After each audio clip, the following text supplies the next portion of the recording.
ሴቶችን ይደፍራል፣ ገንዘብ እየከፈለ ብዙ ነገር ያደርጋል፣ አንዳንድ ጸያፍ ነገሮችም ጭምር ያደርጋል። አይምሮዬ ላይ የመጣው ኢሳያስ አፈወርቂ ነው። ሴት ልጃቸው ሳዋ ማሰልጠኛ ገብታ የምርቃቱ ቀንም ወጣ አብራ መሳሪያ ይዛ ሬንጀር ለብሳ ምናምን ታይታለች። የህወሓት ጄኔራሎች የህወሓት ባለስልጣናት ልጆቻቸውን ውጪ ልከው ሀብት ንብረታቸውን በውጭ አስቀምጠው እኛን እዚህ እየበደሉ ነው ይል የነበረ ሰው ልጁን ውጪ ልኮ እዚህ እንዴት እሱ ሌሎች ሰዎች ያስጨርሳል ነው ትልቁ ጥያቄ። የጃዋር ልጅ ደግሞ ውጭ ሀገር ሆኖ የተማረ በጣም ቀብረር ብሎ ጣፈጠህ አልጣፈጠህ የትኛው ይሁንልህ ተብሎ ማለት ነው። አየህ እዚህ ያለውን ብጥብጥና ጦር የፈጠረው ጃዋር ነው። የእሱ ልጅ የት ነው ያለው? እዛ ነው። ትምህርት ቤት ሲከለክሉ እንደነበረ ታውቃለህ። የፋኖ ሰዎች ትምህርት መማር አይቻልም ብለው አግደው ነበረ። መምህራንን ይረሸኑ ብለው በስልክ ትዕዛዝ ሲሰጡና አስረስ ማረ ዳምጤን ሰምተናል። የእነሱ ልጆች ውጪ ተንደላቀው እየኖሩ እየተማሩ እዚህ እንዴት ትምህርት ይከለክላሉ? አሁን ለምን ሄዱ አይደለም።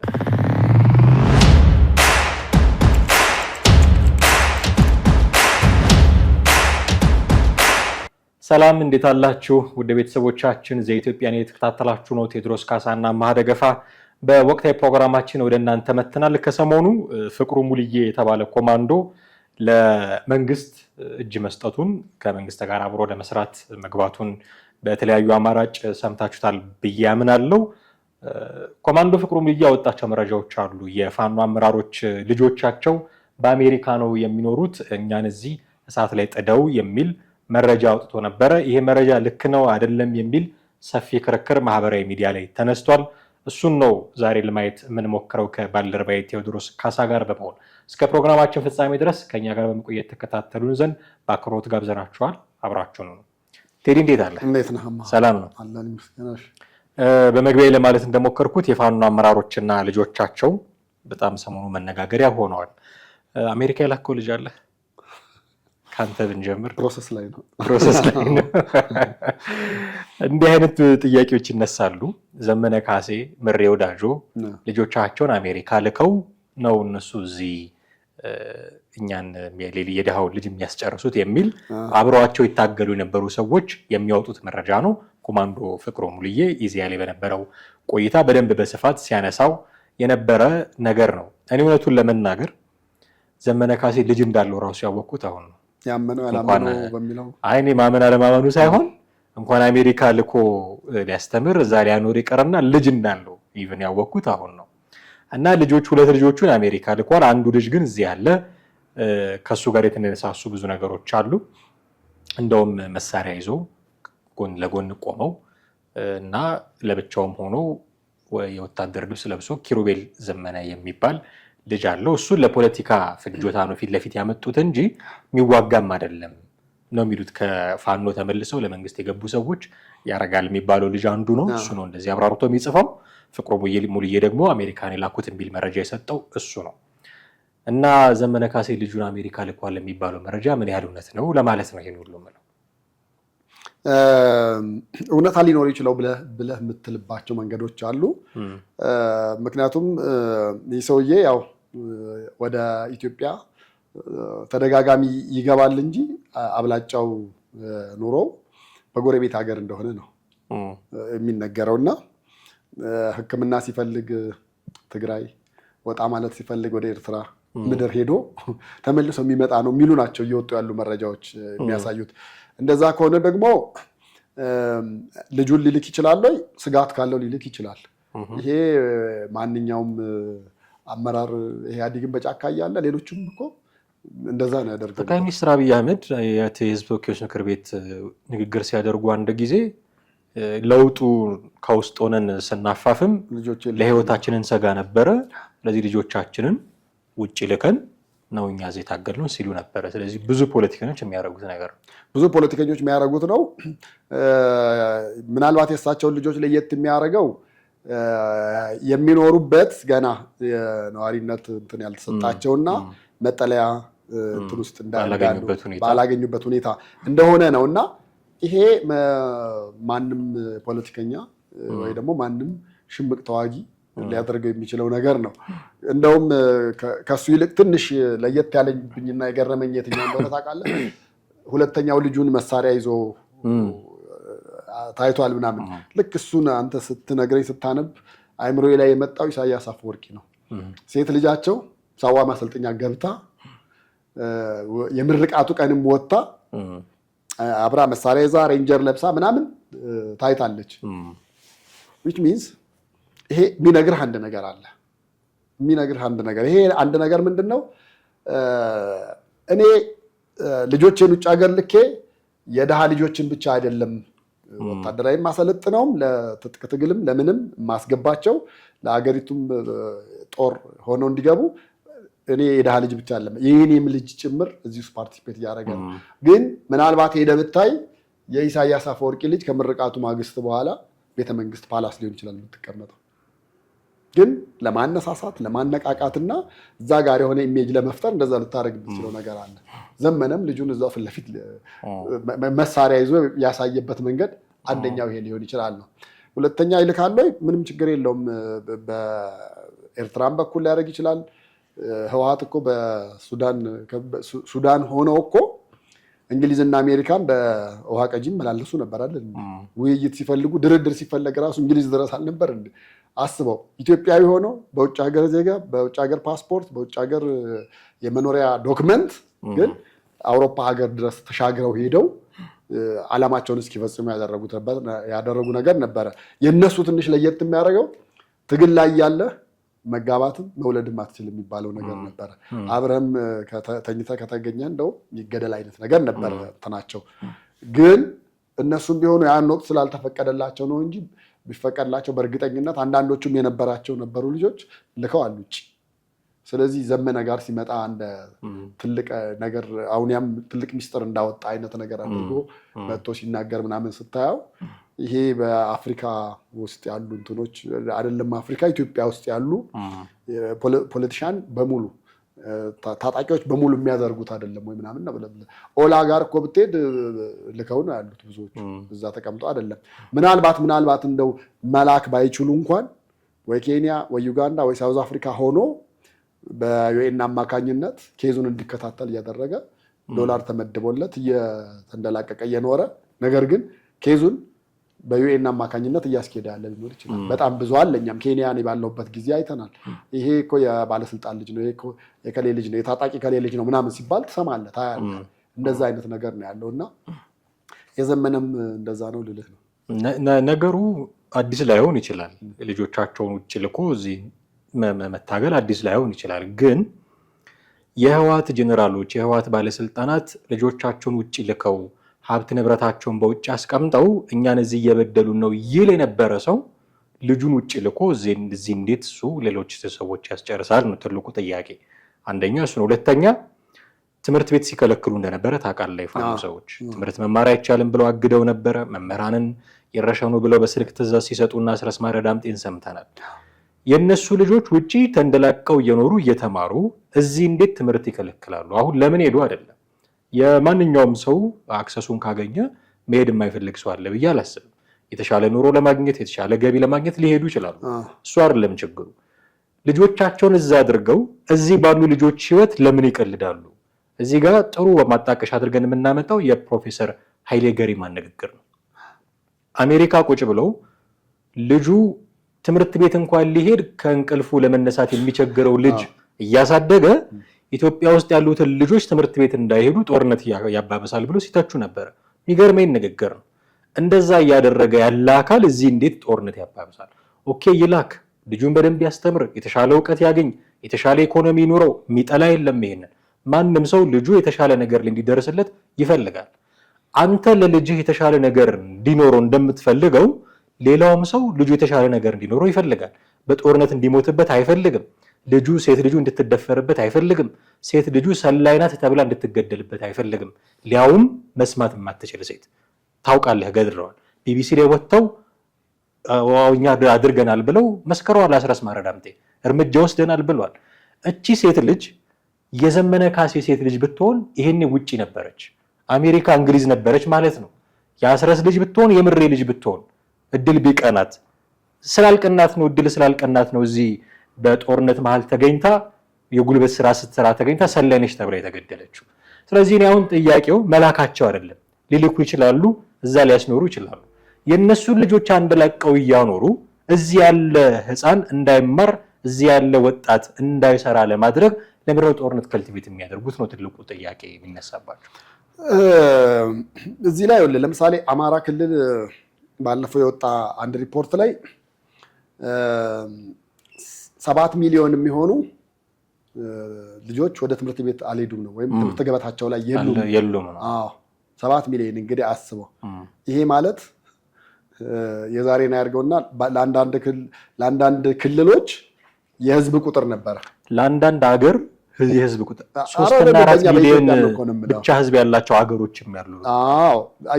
አሁን እኛ 7 ሚሊዮን የምንለው 130 ሚሊዮን አይደለን እንዴ ምናምን 7 ሚሊዮን ምንም ማለት ነው ብለን ከጠቅላላ ቁጥራችን አንጻር ስናየው ያንስብናል። ያንሳል አቅልለን የምናየው ከዛ አንጻር ነው።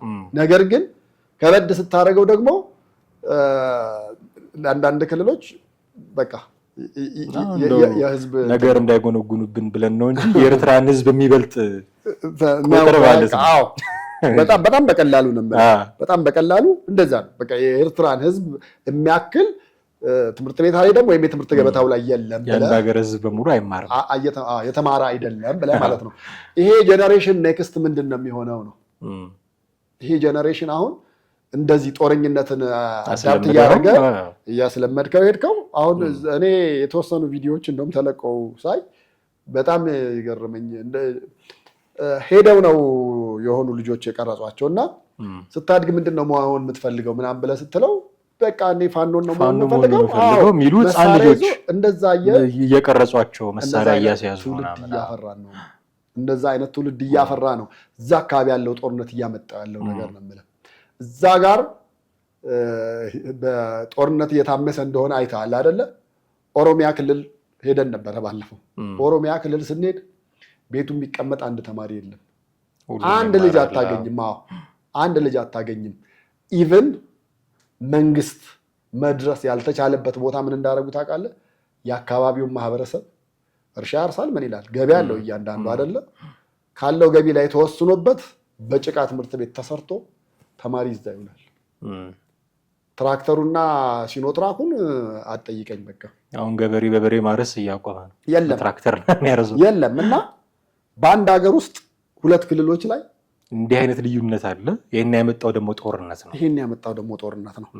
አሁን ወደ እነሱ ሂደት ላይ ምናምን ስትመጣ ከፖለቲከኞቻችንና ከታጣቂ መሪዎች እንደዚህ ያለ ነገር በተለይ ኤክስፔክት ማድረግ መቻል የለብንም። እኔም ማስታውሰው ምን ሆነ መሰለህ፣ ጃዋር እዚህ ያለ አንድ ከተማ እንደ ጧፍ ለሱ ነዳለች። ያን ጊዜ በተለይ አጫሉ ሞተ የተባለ ጊዜ በነበረው ረብሽ አንድ ህፃን ልጅ ትምህርት ቤት ሄዶ መመለስ አልቻለም። መንገድ ተዘጋ፣ መኪና የሚያልፍ የለም። አንድ ቫይራል የነበረ አስታውሳለሁ። መሳቃውን ይዞ ቦርሳ እንደዚህ አድርጎ መሬቱ በሙሉ በድንጋይ በተወረወረ ድንጋይ እና በቃ ትክክለኛው የወቅቱ ምስል የሚያሳይ ነበር፣ የሚገልጽ ነው። አዘር ሳይድ የዛው ተገላቢጦች ደግሞ የጃዋር ልጅ ደግሞ ውጭ ሀገር ሆኖ የተማረ በጣም ቀብረር ብሎ ጣፈጠህ አልጣፈጠህ የትኛው ይሁንልህ ተብሎ ማለት ነው። አየህ እዚህ ያለውን ብጥብጥና ጦር የፈጠረው ጃዋር ነው። የእሱ ልጅ የት ነው ያለው? እዛ ነው። እዚህ ያለው የድሃው ልጅስ? እዚህ ያለው ኢትዮጵያዊ ልጅስ? አሁን ይህ ልጅ ምንድን ነው ተስፋው ብለህ ነው የምትለው?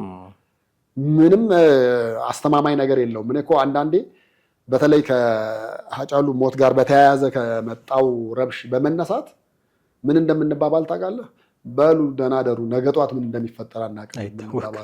ለምን ማታ ሰላም አብረን ስንጫወት ማታ ላይ ዜና ተሰምቶ ቻው ቻው ተባብለን እንዲህ አይነት ነገር የሚፈጠርበት ሙሉ ከተማው ተለውጦ ለካ እንደዚህ ይለወጣሉ በአንድ ጀንበር ሳታስበው ተኝተህ ስትነሳ ሌላ ዓለም ውስጥ ትሆናለህ ብለህ እስክትል ድረስ ያን ሆኖ አልነምልህ። በዛን ጊዜ የነበሩት ፖለቲከኞቹ ልጆች የት ነበሩ? ብዙዎቹ ውጭ ነበሩ። በቀለ ገርባን ከዛ ከረብሹ በኋላ ነው ምናምን አገኘኋቸው። የታገኘኋቸው አይሲኤምሲ ሆስፒታል። እኛ አንድ ፕሮጀክት አቅርበን እዛ ሆስፒታል ልንሰራ ነው። እንደምን አሉ ኦቦ በቀለ ምናምን አልኳቸው። ከዛ ምን ያደርጋሉ እዚህ እላቸዋለሁ። ልጄ ታሞ እዚህ ላሳክመው ነው አሉ። አይ በዚህ ቀለል ስላለ በዚሁ ታክሞ ይድናል ብዬ ነው እንጂ ውጪ ነበር ወስጄ ማሳክማሉ። በእርግጥ እሳቸውም ገና ከዛ በኋላ ነው ሄደው ጥገኝነትም ምንም ነገር የጠየቁት። አየ እሳቸውም ቢሆንላቸው ቢሳካላቸው አላማቸው እንደዛ ነበር። እና ፖለቲከኞቻችንና የጦር መሪዎቻችን ላይ የምናያቸው እንትኖች እዛ ጋር እና እነ ጆን ጋራንግ እኮ የት ነው ያሉት ልጆቻቸው? ሁሉም እኮ እዛ ያስቀመጠበት አስቀምጦ ነው እኮ እዚህ መጥቶ ግን ተነስታ ጠቅዝመት ብሎ ሌልህ ሊያነሳሳ የሚፈልገው። ይሄ ትግራይ ደግሞ በጣም ማሳያ ነው። 5 6 7 ልጆች ያላቸው 7ቱንም ልጆቻቸውን በተለያየ ጦርነት ገብረው አመራሮቹ ግን ልጆቻቸውን ውጭ ነው ያደረጉት። ምንም ይሄ በሀገራችን በእኛ እድሜ በአሁኑ ወቅት ያየነው ነገር ነው። የነ ዘመንም ከዛ የተለየ ነገር ነው ምናምን ማለት አትችልም። እኔ ጫካ ውስጥ ነው ያለሁት ምናምን ነገር ብለህ የአንተን ልጅ ውጭ ልከህ ነገር ግን የሌላው እና ይሄ ዘመነ ላይ ትኩረት አደረግን እንጂ ሌላው ስሙ የተነሳው ሰው ምሬ ወዳጆ ነው። ምሬ ወዳጆ ራሱ አንዴም ሁለቴ ሳውዲ አረቢያ ደርሶ የመጣ ያኔ በኢህአዴግ ጊዜ መሳሪያ መያዝ ስለማይፈቀድ ራያ አካባቢ ደግሞ ያው መሳሪያ በደንብ ይይዛሉና መሳሪያ መልስ ሲባል አልመልስም ብሎ ተፈላጊ ሰው ስለነበረ ወደ ሳውዲ ሄዶ ነበር። ተጠርዞ መጥቶ እንደገና ሄዶ ለውጡ ሲመጣ የመጣ ሰው ነው እና መመላለሱን እሱም ያውቅበታልና እሱም ልጁን ወደዛ የላከ ሰው ነው የሚሉ መረጃዎች እሱም ላይ ወጥተዋል።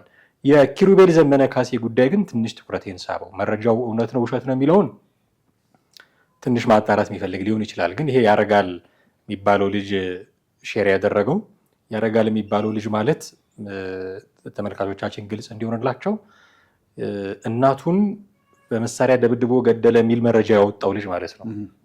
ጎጃም ውስጥ ስብሰባ በነበረ ጊዜ ፋኖች እንዲያደርጋሉ እናታቸውንም በመሳሪያ ይገላሉ የሚል መረጃ ያወጣው ልጅ እና ስለ ኪሩቤል ዘመነ ካሴ ሲያነሳ ተዋጊ አይደለም፣ ግን መሳሪያ ይዞ ዩኒፎርም ለብሶ ይታያል። ፖለቲካ መስሪያ ነው። ሰሞኑን ፎቶም ይዘዋወራል ያለው እና አንገቱና እጁ ላይ ያሉ ጌጦች 40 ሺህ ብር የሚያወጡ ጌጦች ናቸው የሚል መረጃ አውጥቷል። ያሻውን ነው የሚያደርገው፣ ሴቶችን ይደፍራል፣ ገንዘብ እየከፈለ ብዙ ነገር ያደርጋል፣ አንዳንድ ጸያፍ ነገሮችም ጭምር ያደርጋል ብሎ ነው መረጃ ያወጣው። ፌስቡክ ላይ ጻፈው እንደዛ ነው እና እንዲህ እንደውም አንድ ሰሞን በጣም ችግር ተነስቶ የአርበኛ ልጅ ነኝ እንዴት ዝም እባላለሁ ሲል ዘመነ ጋር አባቱ ነው የሚለው እሱ ያው ዘመነ መሆኑ ነው። ዘመነ ጋር ተደውሎ ነው ሰላም የወረደው እንጂ ተኩስ ሁሉ ተጀምሮ ነበረ እና ውጭ ሄዱት ተውና አገር ውስጥ ያሉት ልጆቻቸው እንኳን እንዲህ ነው ተንደላቀው እንዲኖሩ የሚፈልጉት የነዚህ ታጋይ ሰዎች እና ትንሽ ገርሞኝ ነው የኪሩቤል ዘመነ ካሴ ጉዳይ። 40 ሺህ ብር የሚያወጣ ወርቅ አንገትና እጁ ላይ አድርጎ የሚዋጋ በኮታኮት ውስጥ እንግዲህ ከእንደዚህ አይነት ቡድን አንዳንዴ የምጠብቃቸው ነገሮች እንትን ይሉብሃል። በነገራችን ላይ እኔ አሁን የፋኖ ትግል እውነተኛ የአማራ ሕዝብ ጥያቄ ነው የሚለውን ነገር ራሱ መልሶ ጥያቄ ምልክት ውስጥ እየገባ ያለ ነገር ነው። ምክንያቱም የምናያቸው ነገሮች ለምሳሌ ቅድም የተገደለችን ሴትም አንስታል ሰላይ ነች ምናምን በሚል ማለት ነው።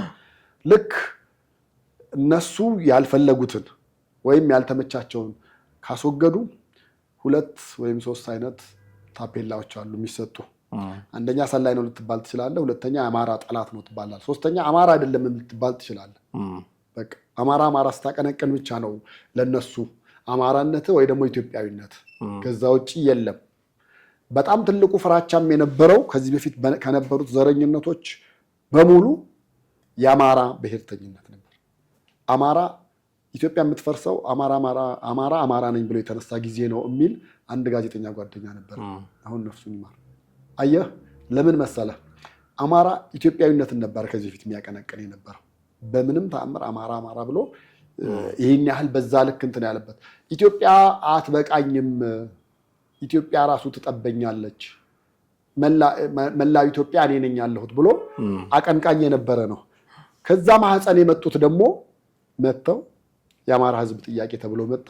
ከዛ በኋላ ግን እያንዳንዱን ነገር ወደ ውስጥ እየገባ ስታየው እጅግ የሚያሳፍር በትግል ስልትም አብሮ እስከ ፍጻሜው መዝለቅ አለመቻል እጅ የሚሰጥም በለው ወደ ሰላም ተመለሰም ብለ ሌላም ምን ብትሰጠው ምንም ለውጥ በሌለው አይነት ነገር እርስ በርስ መከፋፈል ሆኖ እንደዚህ ገመናን እስከ ማውጣት አይነት ደረጃ የደረሰና ጭራሽ ጫካ ውስጥ ታጋይ ሆነህ 40 ሺህ ብር ሊያወጣ የሚችል ወርቅ አድርገህ ትግል ላይ ታጋይ ነህ መባል በራሱ እውነት ለመናገር ይሄ የሚያሳፍር አይነት ነገር ነው።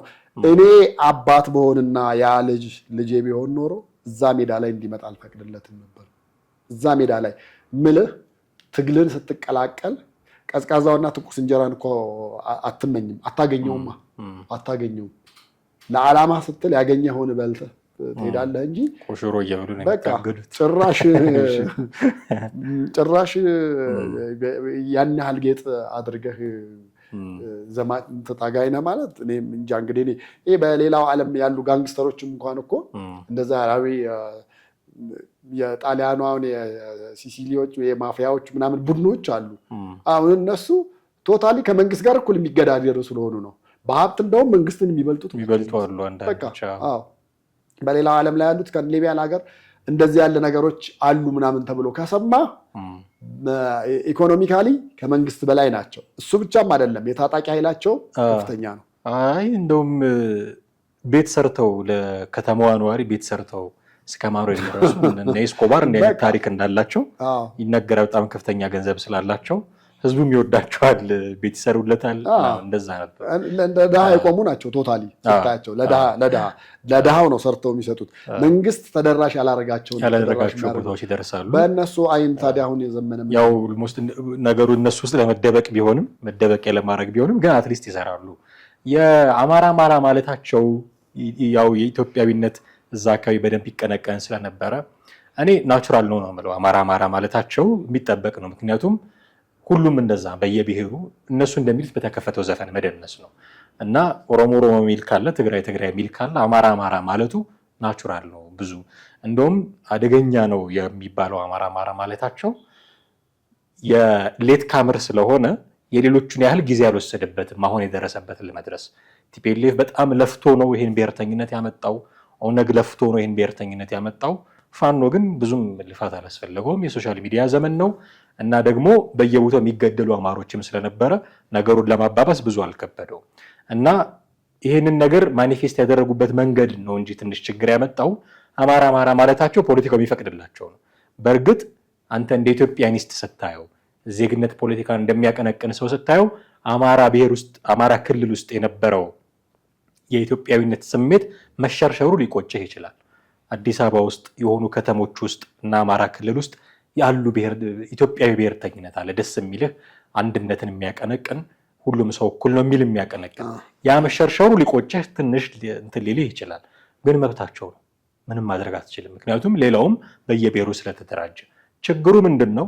አማራ ብቻ ሰው ሌሎቹም ብሔሮች ጋር ያለው በብሔራቸው በተደራጁ ማግስት ሌላውን ለማጥቃት መነሳት፣ ሌላው እኮ ልክ አይደለም ብሎ የሆነ ትርክት መስራት ከተጀመረ እሱ ነው ልክ የማይሆነው። ግን እንዳልከው ኢትዮጵያም አትበቃኝም ብሎ ያስብ የነበረ አካል ለሰው ልጅ ትልቅ ክብር አለውን ማለት ነው አይደለ? በሰውነቱ ነው የሚያየው ማለት ነው። የሰው ልጅ በሰውነቱ ብቻ የሚያከብር ኢትዮጵያዊነትም አይበቃኝም ብሎ ይመኝ የነበረ ሰው አሁን ከአማራነትም ወርዶ ጎጥ ውስጥ የሆነ ወንዝ ውስጥ እሱ አልበቃ ብሎት ለልጁ ብቻ የሚያስብ ሰው ሲሆን ጥያቄ ታነሳለህ። በቃ ይደራጅ በአማራነት ፖለቲካ የሚስራ ምንም ያርግ ለልጁ ብቻ ሲያስብ ልጁን ውጪ ልኮ የሌላውን ሰው ወጣት እዚህ ሲያስገድል ስታይ ግን በእርግጥም አንተ እንዳልከው ጥያቄ ማንሳት ተገቢ ነው የሚሆነው ብዬ አስባለሁ። የፖለቲካ ቁማር መጫወቻን ያደረጉት ነገርየው ግን ከፍ አድርገን ካየነው ትውልድ የሚገድል አካሄድ ነው ብዬ ነው ማስበው። ሁለት ነገሮች እኔ አሁን እዚህ ላይ እንደ ነጥብ ባነሳቸው ደስ የሚለኝ ምን መሰለህ? አንደኛ ቅድም ያነሳው አማራ ብሎ ለማለት ጊዜ አልፈጀባቸው ምናምን እሱ እንትኑ ነው ብዬ ነው የማስበው። ለምሳሌ ጎንደር አለ፣ ጎጃም አለ፣ ሸዋ አለ፣ ወሎ እያለ እነዚህን አሁን የጠራው አካባቢ የተወለዱ ወይ ደግሞ ጎንደር የሚባለውን ጎጃም የሚባለውን በተለይ ጎንደሬዎቹን እኔ ልጅ እያለሁ ክልል ኖር ያለውና ክልል ማህበር ነበራቸው። ባሌ ጎባ ውስጥ ነው አስበው። ባሌ ጎባ የጎንደሮች ማህበር ይባል ነበር። ከዛ ሌላ ክልልም እንደዚሁ ለስራ ነው ምናምን ስንሄድ ዛሬ ጎንደሮች ማህበር ነው ምናምን ነው ግቡና ጠላ ጠጡ ተብሎ ከዛ በስንተኛው ጊዜ ደግሞ ምን ሰማሁኝ አሜሪካን ሀገርም አለ። አሜሪካን ሀገር ካሉት 54 ምናምን ስቴቶች መካከል 50 ምናምን ውስጥ የጎንደር ማህበር አለን የምትለው አስበው። ያው በአንድ በኩል ጀስት ፖዚቲቭሊ ስታየው ካልቸርህን ለማስቀጠል ተገናኝተህ አብረህ የምታሳልፋቸው ነገሮች ከሌላ ዓለም ካለው ሰው ይልቅ እሱ ነው ብለህ ትላለህ። ያንን ያዝልኝ። ከዛ ቀጥሎ ጎጃሚዎች ናቸው ይሄማ ሸዋ ነው ምናምን ነገር ይባል። ኢቭን አዲስ አበባ ውስጥ ያሉ የኦርቶዶክስ አብያተ ክርስቲያናት ክልልም ልትሄድና ልትጠይቅ ትችላለህ። እከሌ ማናቸው ሲባል ጎጃሚ ና እከሌ የሸዋ ነው ምናምን ይባል ነገር እና ያቺ ነገር መኖሯ ወደ በኋላ ወደ ብሔርተኝነቱ ለመምጣት ወይ ደግሞ ታች ወርደ አማራ ለሚለው ነገር ቶሎ ሄደህ ለመያዝ በጣም ቀላልና አመቺ የሆነ ነገር ሆነ እና ይሄ ይመስለኛል አንደኛ እንደው እንትን ያደረገው። ሁለተኛ ይህን ሰሞን በነበሩ ቅስቀሳ ላይ አንዷ የብልጽግና ተወዳዳሪ እንደውም ስትናገር ነበር አማራ እያላችሁ መታችሁ ኢትዮጵያን እንዴት ነው ማስተዳደር የምትችሉት አይነት ነገር ትክክለኛ ጥያቄ ሆኖ ታገኘዋለህ።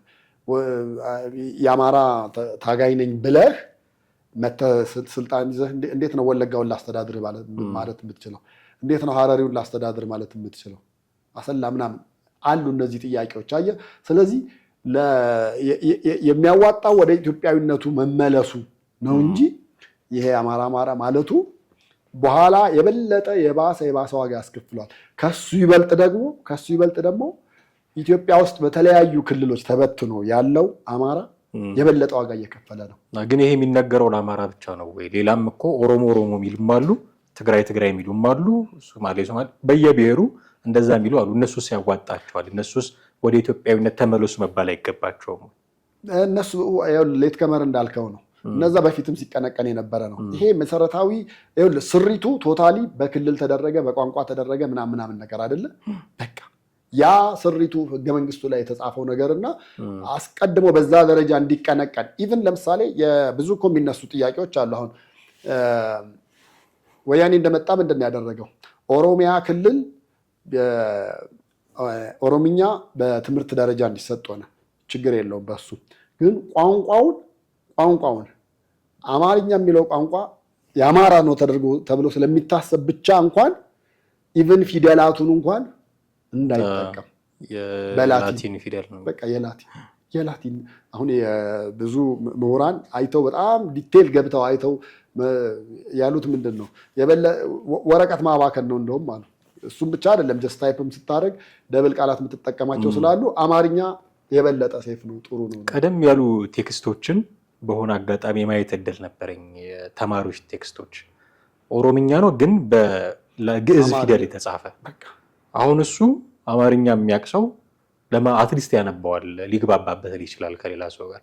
ኦሮምኛ ለማወቅ መጀመሪያ እንግሊዘኛ ማወቅ አለብህ የሚል ግዴታ ነው የጨመረው። ይሄ ምንም ያቀለለው ነገር ለኢትዮጵያ ፕሬስ ድርጅት ሂድ፣ የቅርብ ጊዜ እኮ ነው። ኢትዮጵያ ፕሬስ ድርጅት ሂድ፣ በሪሳ የሚባል ጋዜጣ አለ። እሱ በኦሮምኛ የሚታተም ነው። በፊት በአማርኛ ስለሚጻፍ ታነበዋለህ። ቢያንስ ቋንቋው ባይገባህ እንኳን ታነበዋለህ። ከዛ በኋላ ሌላ ሰው መልእክት ማስተላለፍም እንኳን ሲምፕል ቀለህ ነበር። አሁን ግን ምን አደረገ? አይ ይሄኛው ቋንቋ እንትን ማለት የለበትም ነው በቃ የኢትዮጵያ ፊደላቸው ጥላቻ ሲዘራ ነው አንደኛ ወይ እሱ ነው በቃ እሱ ነው። ከዛ በኋላ ሌሎች ክልሎች ጅግጅጋም ስትሄድ እንደዛ አይነት ነገር፣ ሌሎች ኦሮሚያ ክልሎች ምናምን ስትሄድ ልክ የምንድን ነው መጽሐፍ ቅዱስ ላይ እንዳለ ቋንቋችሁ እንደበላልቀዋለሁ እንዳለው እንደ ባቢሎን ቋንቋችን ተደበላልቋል፣ አንግባባም። ፓርላማም ስትሄድ ያንበዛ ሲያደርግ እንደገና ሄድፎንን ሰክተ ነው በትራንስሌተር የምትሰማው እና የቋንቋ ትልቁ እንትኑ ቋንቋ መግባቢያ ነው። በቃ ከዛ የዘለለ ነገር በሚያሳዝን እና አየህ እዛ ጥግ ድረስ ተሄዶበት ተሰርቷል ነበር። ያንን ነገር ደግሞ የበለጠ እንዲሆን እያደረጉት ናቸው ነው አሁን እዚህ ያሉት የበለጠ እያሰፉት ነገሩን የበለጠ ተጣይነቱን ምናምን ነገርና ይሄ በመሆኑ እውነት የምነግርህ በጣም የሚያሳዝን ነው። የተሻለ ጊዜ እንዲመጣ ከመጸለይ በስተቀር እንጂ ልጆቻቸው በዛ መልኩ ሆነው እንደዛ ትንሽ ያሳፍራል ብዬ አስባለሁ። ኤኒዌይስ በጣም በርካታ ነገር ሊያስነሳ የሚችል ነገር ነው። ልጆቻቸውን ውጭ ልከው ያስተምራሉ እንደዚህ የሚባሉ ክሶች ናቸው። እንግዲህ ምላሾቻቸውን ምናልባት ይሰጡ ይሆናል። በጣም እየተራገበ ያለ ጉዳይ ስለሆነ ምሬም ዘመነም ምላሾቻቸው ሊሰጡ ይችሉ ይሆናል ብለን እንጠብቃለን። የምናየው ነው የሚሆነው። በጣም አድርጌ አመሰግናለሁ ቴዲ። ውድ ቤተሰቦቻችን እናንተም ከኛ ጋር ነበራችሁ ቆይታ እጅግ አድርገን እናመሰግናችኋለን። በርካታ ነገሮችን አነሳን። እናንተ ምን ሀሳብ፣ ምን አስተያየት፣ ምን ጥያቄ ያላችሁ በተለመደው መንገድ ልታደርሱን ትችላላችሁ። የዛሬውን ግን አበቃን። ቴዎድሮስ ካሳና አማሃ ደገፋ ነበርን። በሚቀጥለው ክፍለ ጊዜ በሌላ ርዕሰ ጉዳይ እንጠብቃችኋለን። ጤና ይስጥልን።